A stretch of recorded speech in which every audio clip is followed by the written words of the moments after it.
A day in my life as a service girl. Pero bago ang lahat, may service na naman ng mga akla. So ayun na nga, paalis na kami ni Akla papunta sa pangalawa naming customer. At ito na nga po, grabe ang init.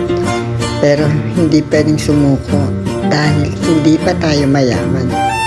At bawal magkasakit dahil mahal ang gamot.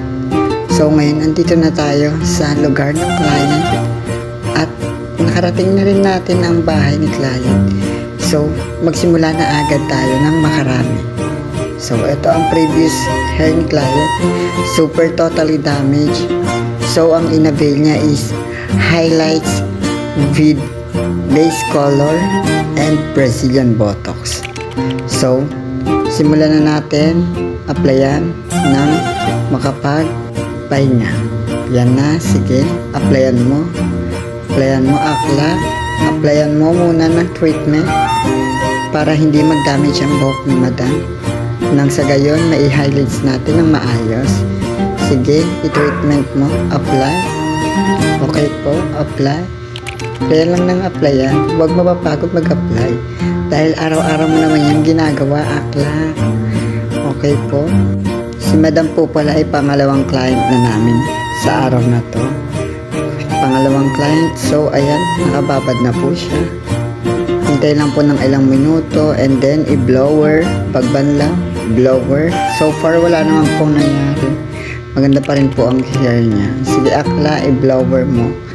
Huwag mo sabunutan si madam, baka hindi ka bigyan ng tip.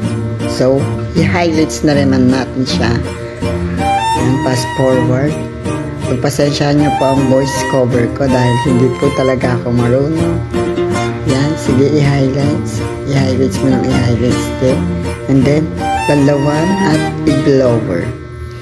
Yan na po, hinihintay ko lang po siyang ma-blower.